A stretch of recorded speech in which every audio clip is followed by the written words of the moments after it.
আহসানুল মাওয়াঈজ সেই কিতাবের মধ্যে লেখছেন হযরত মুসা আলাইহিস সালাতু ওয়াস সালামের জামানায় এক বান্দা 350 বছর সে গুনাহ করলো। 350 বছর গুনাহ করতে করতে হঠাৎ তার দিলের মধ্যে আসলো, আরে আমার জীবনে আমি অত গুনাহ করলাম, গুনাহটা আমি কিভাবে মাফ করাইতাম। আইজ অবধি কিছু মানুষ আছেন হয়তো গুনাহ করছেন, একটা দিলের ডর আসে বলে অত গুনাহ করছে কিলা আমার গুনাহ মাফ হইতো। অন্যান্য নবীদের উম্মত হল বেশি দিন বাঁচিছেন 350 বছর, 400 বছর, 500 ঊর্ধ্বে 700, 750 বছর পর্যন্ত অন্যান্য নবীদের উম্মত হলর হায়াত আসলো। কিন্তু আমাদের নবীর উম্মত হলর হায়াত বড় কম। কিন্তু মুসা নবীর জমানায় বন্দায় 350 বছর সে খালি গুনাহ করলো। গুনাহটা কিরা মাফ করাইতো চিন্তা করে। আখতা দেখছে তারার গ্রন্থ আসলো তওরাত, আমরা হইল গিয়া গ্রন্থ কুরআন। আমরা নবীর উপরে নাজিল হয়েছিল কুরআন, আর তারা মুসা নবীর উপরে তো তাওরাত কিতাব নাজিল হয়েছিল। তাওরাত কিতাবের মধ্যে সে দেখছে আখেরি জমানার একজন নবী আসবা, সবথেকে শ্রেষ্ঠ নবী হইবা, যে নবীর নাম হইব যে নবী মুহাম্মদ। আল্লাহর বান্দার কলিমা ছিল লা ইলাহা ইল্লাল্লাহ মুসা কালিমুল্লাহ।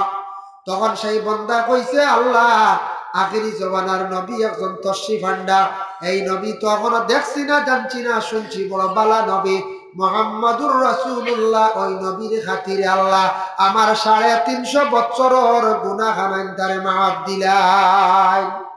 আল্লাহর বান্দা যেই সময় 350 বছরের গুনার কথা স্মরণ করছে আর আমাদের নবীর নাম লইয়া ওসিলা লইয়া সে দোয়া করছে, আল্লাহ তার 350 বছরের গুনারে আল্লাহ মাফ দিলাইছেন। সুবহানাল্লাহ। জানলো কিনা 350 বছরের গুনাহ মাফ, এটা জানলো কেমনে? মুসা নবীর খেদমতে সে যায়, মুসা আলাইহিস সালাতু ওয়াস সালামের নিকটে গেছে। মুসা জানাইলারে, ও বান্দা তোমার খবর আমার কাছে আসছে। বলে কি? বলে তুমি আখেরি জমানার নবীর নাম শুধু মুখের মধ্যে নিয়া তার ওসিলা লইয়া তুমি দোয়া করছলাই, আল্লাহর কাছে তোমার পিছনের 350 বছরের গুনারে আল্লাহ মাফ দিলাইছেন। উদ্ভাইতে মুসা জানাইলা যে তোমার সারা গুনাহ মাফ হয়ে গেছে রে। আখেরি জমানার নবীর একমাত্র কিতা করছলাই, নাম লইয়া ওসিলা লইয়া দোয়া করছলাই। কিন্তু দেখো হযরত মুহাম্মদ সাল্লাল্লাহু আলাইহি ওয়াসাল্লামের উম্মত হল আমরা, বেশি দিন হায়াত আমাদের নাই। 60 থেকে 70, 80, ঊর্ধ্বে 100 এর থেকে বয়সের মানুষ বাস্তবায়িত নাই। বর্তমান সময়ে মানুষ 80 পার হওয়া মানে অসম্ভব হয়ে দাঁড়াইব, যার জন্য 60-70 বছরের জিন্দেগি বড় কম। আমার নবীর আল্লাহ কতটুকু ফ্যাসিলিটি দান করছেন নবীর জন্য। হযরত ঈসা আলাইহিস সালাতু ওয়াস সালাম একদিন পাহাড়ের উপর দিকে যাইতে আসেন। বাবা আল্লামা শাহাবুদ্দিন কালিউবি রাহমাতুল্লাহি তাআলা আলাইহি কালিউবি কিতাবের মধ্যে একটি হাকায়াত বর্ণনা করছেন। বলে আল্লাহর কোন বান্দা হলে যেই সময় আল্লাহর বান্দায় বলে বালা বালা রাত পাইব, বালা বালা দিনগুলা পাইব, কোন কোন কোন দিন কোন এবং রাত আমার নবী পরিচয় করিয়া দেখাইছেন। ঈসা একদিন পাহাড়ের দিকে চাইছেন, চাইয়া দেখুন বিশাল বড় সবুজ একটা পাথর। পাথরটা দেখিয়া হযরত ঈসা তার নিজে অবাক হয়ে গেছেন, আরে ইনু অত বড় একটা পাথর কেন আল্লাহ দান করলেন। আল্লাহ কইয়া, ও ঈসা তুমি পাথরটা দেখতা তোমার বেশি খেয়াল নাই। বলে জি হয়, তোমার খেয়াল আছে। বলে আচ্ছা তুমি পাথরটা দেখবাই, আমি তোমার দেখাইয়া তুমি দাঁড়ো যাও। গেছেন দাঁড়ো গিয়াল্লি ঈসা নবী দেখুন পাথরটা 2 খণ্ডিত হয়ে গেছে। ভিতরে একজন মানুষ দাঁড়াইতো অবস্থায় পাথরের ভিতরে নামাজ পড়িত। সুবহানাল্লাহ। সামনে বালা বালা খানি। ঈসা অবাক হয়ে গেছেন, তান অপেক্ষা করছেন। কিছুক্ষণ পরে হযরত ঈসা আলাইহিস সালাতু ওয়াস সালাম এই ব্যক্তিরে প্রশ্ন করলাম, ও আল্লাহর বান্দা তোমার সামনে দেখি আর খানিগুলা রাখা, ইটা কই পাও খেয়ে দে। বলে আমার আল্লাহ দে। বলে তুমি পাথরের ভিতরে কত বছর থাকি আল্লাহর ইবাদত করদা? বলে 400 বছর থাকিয়া। যেমনে ঈসা শুনছেন, শোনা মাত্র তার চিন্তা জাগছে, আহারে আমার মনে মনে ছিল আমার তাকি ইবাদতকারী দুনিয়ার জমিনে এমন নাই, এখন দেখি আমার তাকি বেশি ইবাদত করনেওয়ালা। ও আল্লাহ আপনার লীলা বুঝার ক্ষমতা নাই। পাথরের ভিতরে 400 বছর তাকে খাওয়াইতরায় বন্দারে ইবাদত করাইতরায়। ওই সময় আল্লাহ জানাইল ঈসা রে তুমি জানিয়া রাখো আখিরি জমানার একজন নবী আসবা যে নবীর নাম হইব মুহাম্মদ। এই নবীর উম্মত হল বড় কম দিন বাঁচিবা, এরা কম দিনে বেশি ইবাদত করিয়া অগ্রসর হইতে পারবা। বলে কিলা? বলে তারা শাবান চাঁদর 14 তারিখ একটা রাত পাইবা, সবে বরাতর রাত। এক রাত যদি তারা জাগ্রত থাকিয়া যদি তারা আল্লাহর ইবাদত বন্দেগী করতে পারে 400 বছরের সমান সওয়াব তাদের আমল নামা আমি আল্লাহ দান করব। সুবহানাল্লাহ। সবার তো রাত গেছে কিনা? এক রাত ইবাদত করলে 400 বছরের সমতুল্য সওয়াব। সেই নবীর উম্মত কিন্তু কিয়ামতের দিন ময়দানে মাহশর আমার নবীর উম্মত হল অন্যান্য নবীর থাকি সব থাকি বেশি উম্মত হল থাকবা। একদিন হযরতে ফাতিমাতুজ জোহরা রাদিয়াল্লাহু তাআলা আনহা প্রশ্ন করেন, ও আব্বা কিয়ামতের দিন আপনার উম্মত হলরে কেমনে আপনি পরিচয় পাইবা? আপনি একটু হকওয়া চাই। আর কিয়ামতের দিন উম্মত হল কিভাবে খবর থাকি উঠিবা?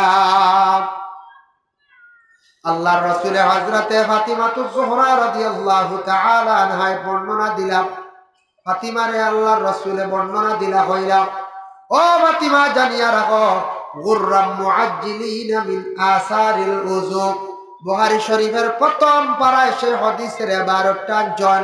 যেমন এক ফাল যদি গুড়া তখন গুড়া যদি এক ফাল তখন এর মধ্যে দুই একটা যদি সানখবালি তখন বা একটা সানখবালি থাকে, ফাতিমা গো এটার পরিচয় করতে কোনো অসুবিধা হইব না? বলে জি না। বলে কিয়ামতের দিন ময়দানে মাহশর আমার উম্মত হল সানখবালির লাগান থাকবা। বলে কিলা? বলে আমার যে উম্মতের হকিকাতান সে নামাজ পড়িব, আর নামাজের আগে সঠিকভাবে সুন্দরভাবে নিয়মিতভাবে ওযু করব। যত জায়গা ওযু করতে দোয়া হইব ততটা জায়গা আল্লাহর নূরে খালি জলমল জলমল করব। আমার উম্মত গুলোরে পরিচয় করতে কোনো অসুবিধা হইতো না। সুবহানাল্লাহ। বুঝো আইছে নাকি? মানে ওযু করতে সময় হাত দই মুখ দই না ডিভাও দো ও যেইটাইন হকিকাতান নামাজ পড়নেওয়ালা আখতে একদিন পড়িছিল হইতো না। যেইটাইন সঠিকভাবে নামাজ পড়নেওয়ালা দাইম করি পড়িবা, নামাজ কায়েম করবা।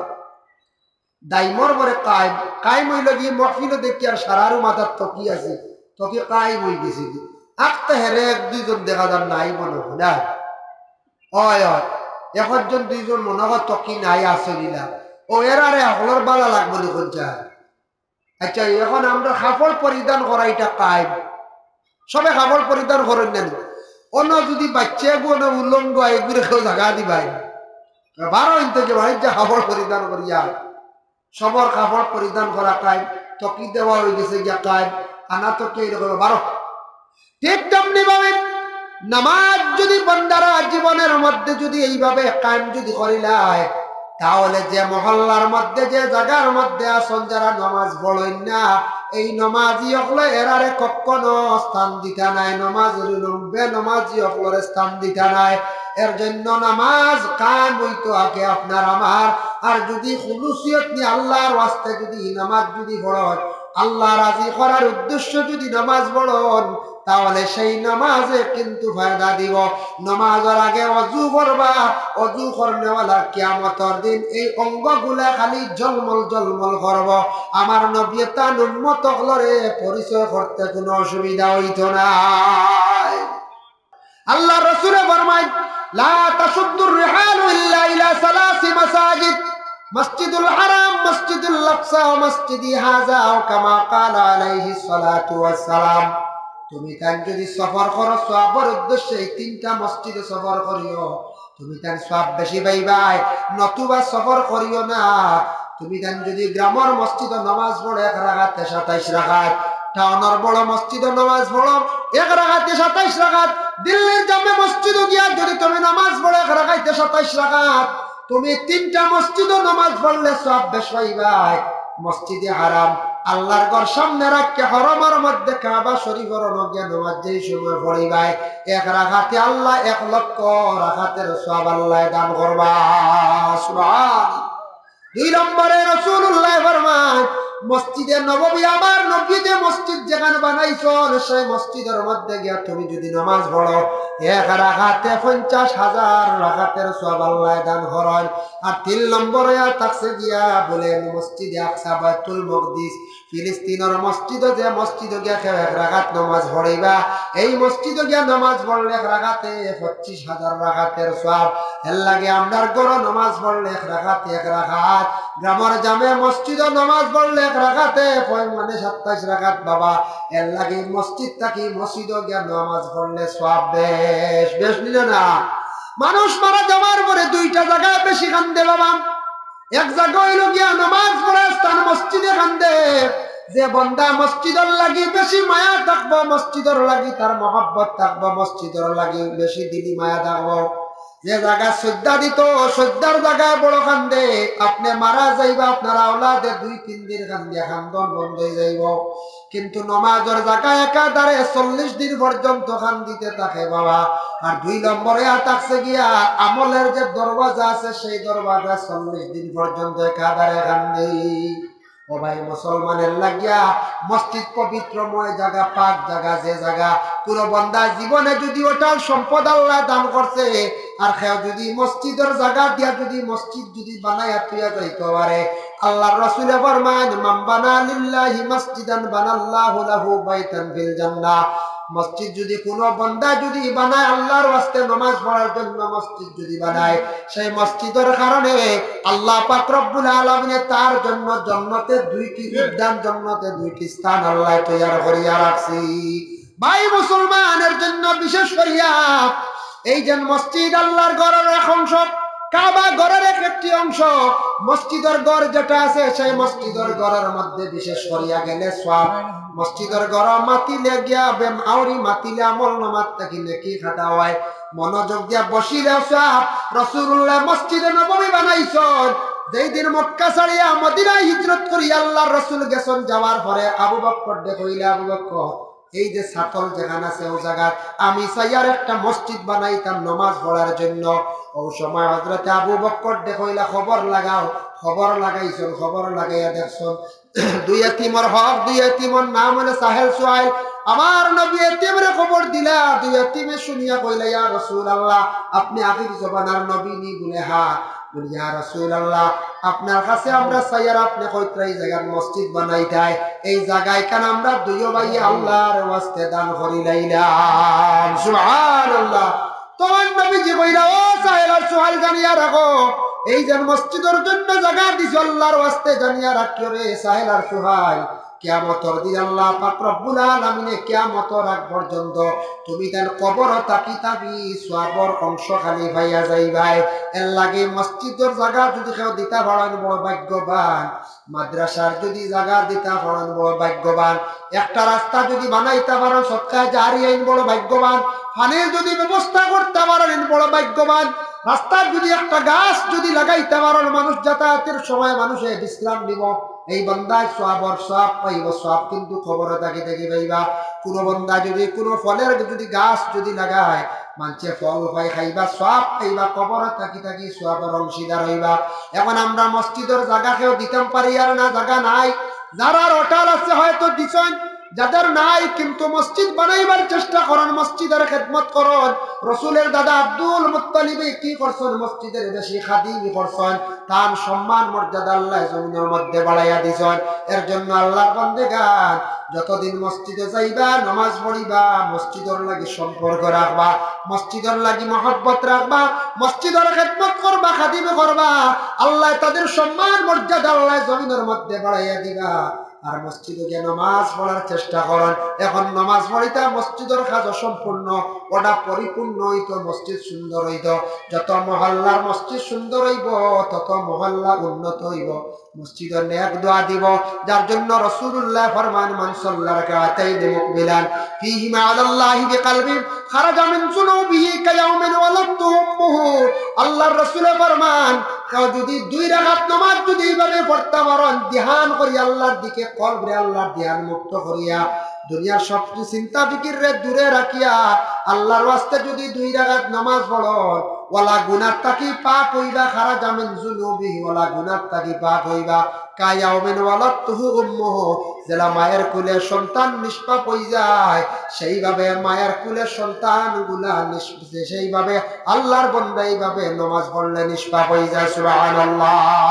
যে ঘরের মধ্যে নামাজ নাই, রুজি রোজগারের মধ্যে বরকত নাই, যে ঘরের মধ্যে নামাজ নাই ঘরের মধ্যে শান্তি নাই, যে ব্যক্তির মধ্যে নামাজ নাই তার ব্যবহার চরিত্র কোনোদিন সুন্দর হয় না। বান্দা যদি নামাজ পড়ে না সে পবিত্রতা কখনো অর্জন করতে পারে না। এর জন্য আল্লাহর ওয়াস্তে 24টা ঘন্টার মধ্যে 5 ওয়াক্তের নামাজ পড়তে সময় মাত্র লাগবে 1 থেকে 1.5 ঘন্টা সময়। দোয়া মুনাজাতের সময় যাইব 2 ঘন্টা। বাবা জীবনে লক্ষ্য করেন 24টা ঘন্টার মধ্যে যদি 5 ওয়াক্তের নামাজ পড়তে পূর্ণ 2 ঘন্টা সময় লাগে, এই 2 ঘন্টা সময় যদি আল্লাহর কামের জন্য যদি কাটাইতে পারেন না তাহলে আপনি আল্লাহর দরবারে কি জবাব দিবা? এর জন্য আপনারা শুনছি পুরাতন হামসায়া তাকি বাঙ্গিয়া নতুন একটা হামসায়া বঞ্চে নিনানা গঞ্জায় 2 মহল্লার সারা মানুষ আছে। পুরাতন মসজিদ আছে, নতুন মসজিদ বানাইতে বাবা টাকা পয়সা লাগে, সবর তৈলা টাকা পয়সা নাই।